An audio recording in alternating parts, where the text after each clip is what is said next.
Hello, and welcome to another episode of Creating Cultures that Outperform. Episode 16 on how to build an innovative culture.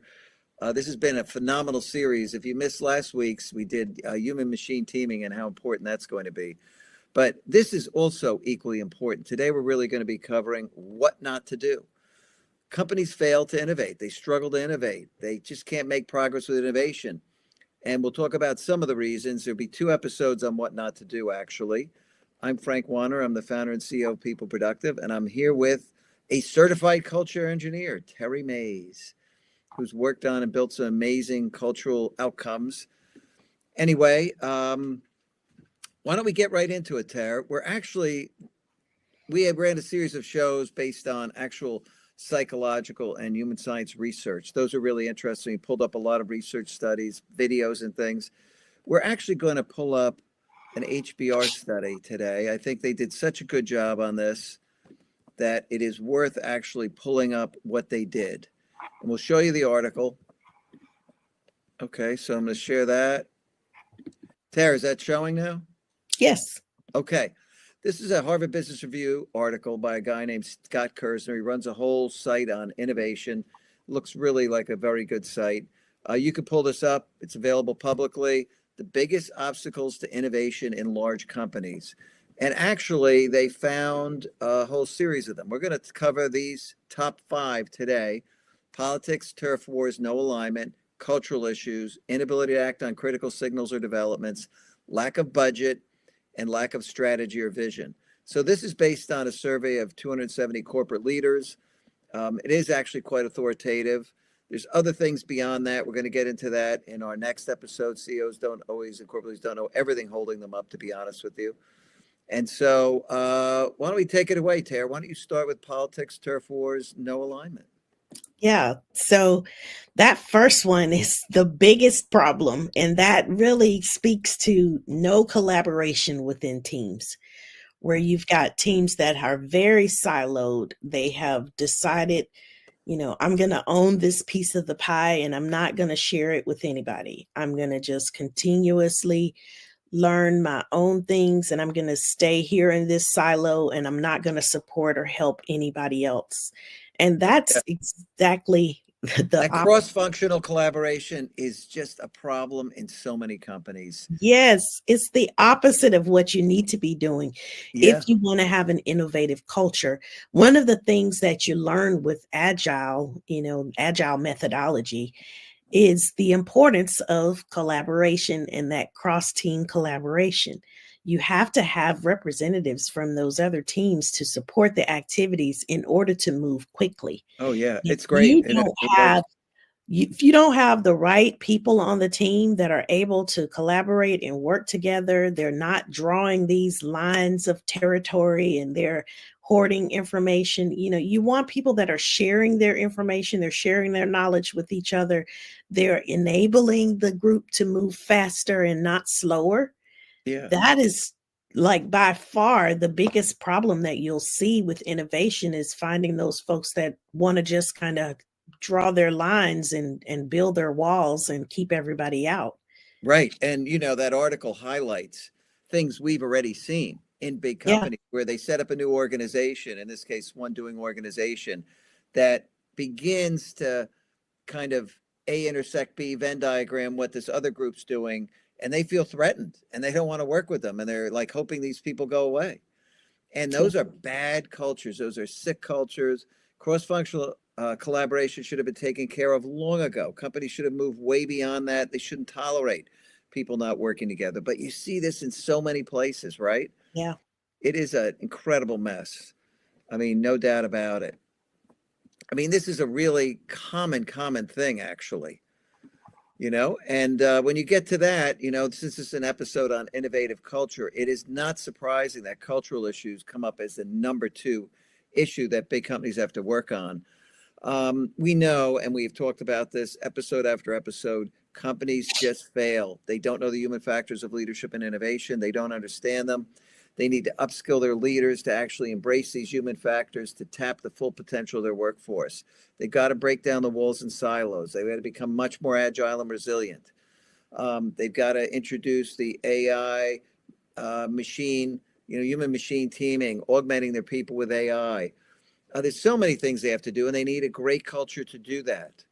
And we could do, God, I mean, this could be the whole episode just on this. So I'm not going Yeah. to go rehash a lot of what we talked about. But the reality is, culture is, to me, the single biggest impediment because leaders lack those human factors skills. That dimension of leadership is the single most important in this era where people are the most important tool, and the leaders have never been upskilled. They don't get it. They don't know the human sciences at all. And Yeah. it's the number one issue, Tara. Yeah. The politics plays right into that culture. When you've got a highly political environment, Mm-hmm. it makes it very difficult for folks that are high performers that are being overlooked Yeah. because of politics. They don't go and play golf, or they don't have breaks with the person, or they don't, go to lunch or go to the same clubs or whatever the case might be. If you don't fall into that category, you're not able to break through that clique. So when you've got that group that's just they're the clique and they get all the best projects, they get Yep. all the opportunities, they get all the exposure, they get the leadership growth and development opportunities, it makes it very difficult for your organization to be Yeah. innovative when people feel like they're not being given opportunities. And that goes back to culture. It's Culture and stifling. It politics goes just back to really go culture. right back together. And listen, when you get to the next one, the inability to act on critical signals or developments, we talked about it. I think it was episode 3, external focus, having think time and interruption-free research time. You need people doing this stuff throughout the company. That's culture. And if you're missing signals, your culture is broken. You haven't prioritized things properly. So you're missing that innovative strategy that would have taken care of this. But you also haven't made time for people to do this stuff. And so you're not going to be a truly innovative culture. You're just not. You're missing signals, which is just an enormous issue because that is going to catch you flat-footed. And it's a Yeah. real big problem. And I would Well, say, you're in that reactive mode all the time, right? yeah, So you're not watching the signs and seeing problems before they occur. You're basically reacting all the time. yeah. I recommend everybody go back to that episode where we went over external focus. That's really important, and it's part of the culture and how you integrate external focus into your culture as a company, so you really can become much more innovative. Because that external focus isn't just about signals; it's about learning all of these other things that you can do and apply to speed up innovation in your company. Right. So And that it's includes learning your people. So there are some critical signals you can get from your people that helps you determine, okay, if Terry is having a stressful time at home, or something about the job is now stressing her, that's another critical signal that you need to act on to keep your culture healthy yeah, and avoid some of these, no alignment politics and turf wars that you start yeah, to see. All of those things play together. And I think people don't realize that. And so they try to isolate one thing at a yeah. time, but really all of these things are intertwined. And They're you've all got to know intertwined. your people. You've really got to know your people in order to be able to act on some of these critical developments. And then you also have to listen to your people when they start bringing up these critical things that are happening. Most of the time somebody was aware of this problem and they brought it to a leader who didn't act on it. He didn't care. Yeah, Yeah, didn't care or didn't think it was important. And so you've really got to listen to people that are close to the closest to the problems, because they're going to feel the pain of it and they know how to fix it. Most of the time, folks that are closest to those problems, that are living it and breathing it every day, all day, they know what the solution is. yeah. So don't try to be the hero and figure everything out for yourself.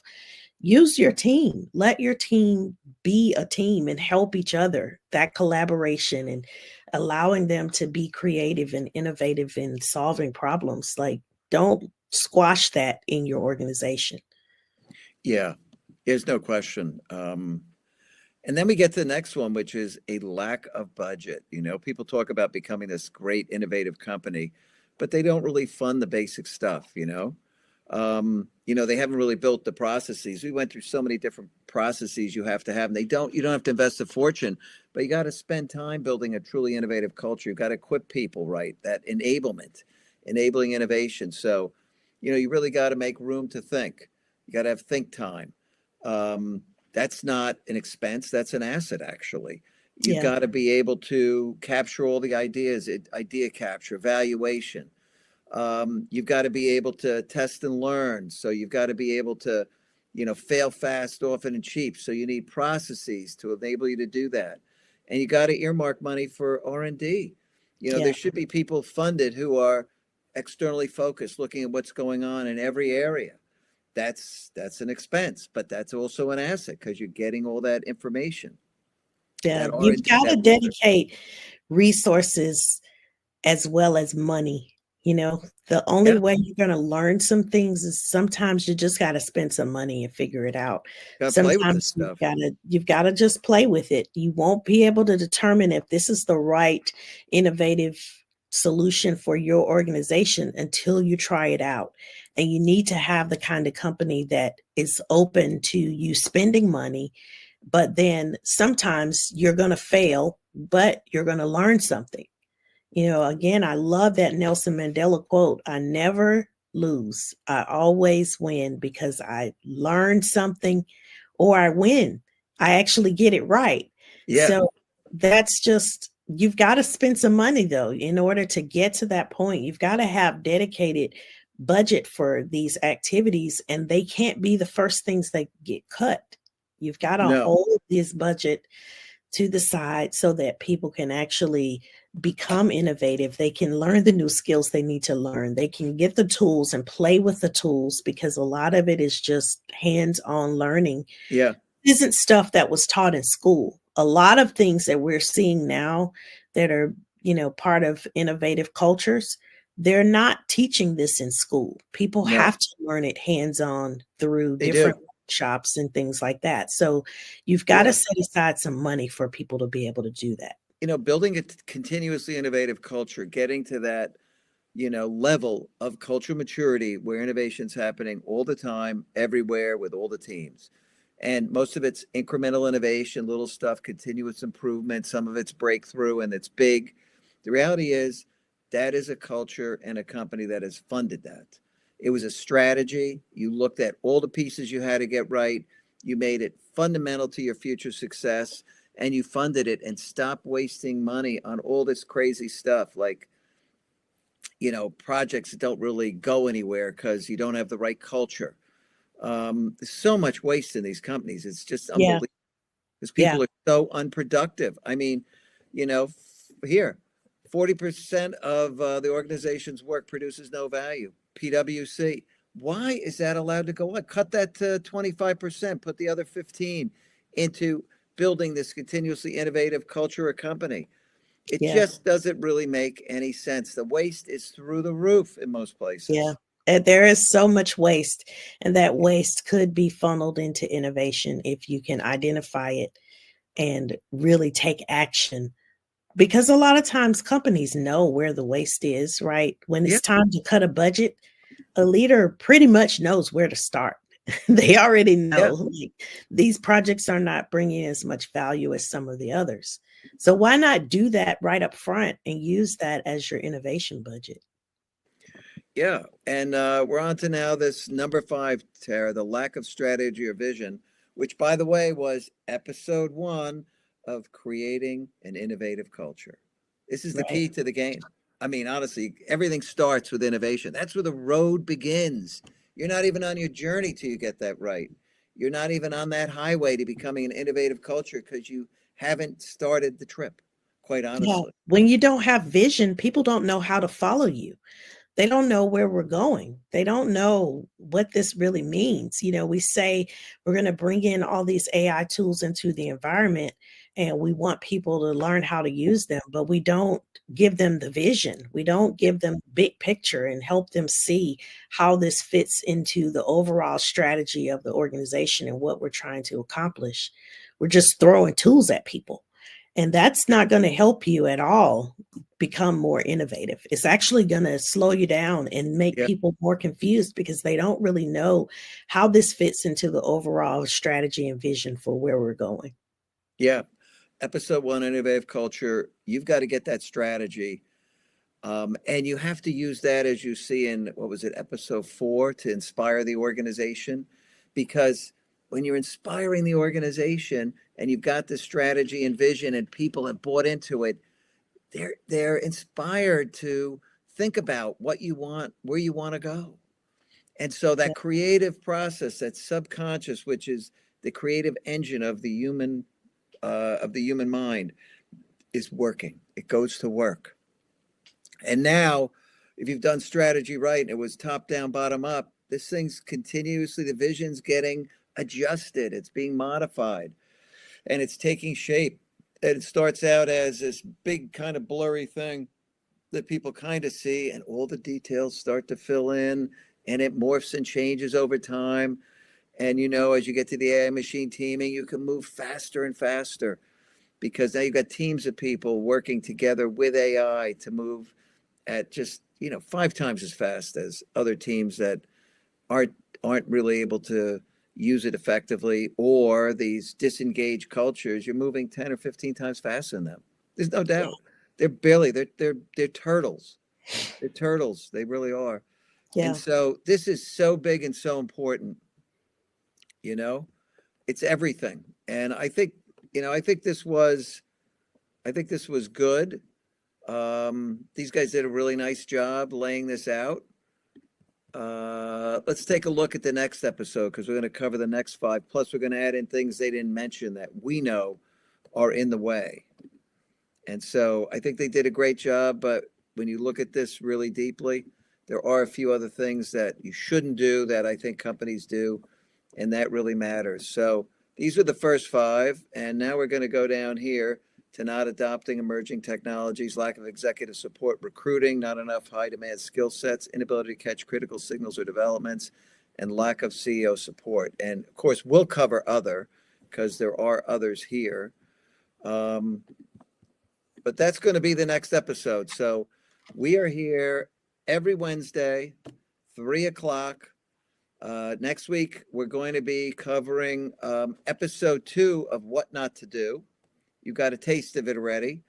We always want to be authoritative about what we do. So the things we talk about here are all based in science, and they're all fact-based. Anyway, I'm so glad you could join us. We ran a little long here today, almost 18 minutes, Tara, but Yeah. probably worth it. This is important. So Yes. we thank you for coming and look forward to seeing you for the next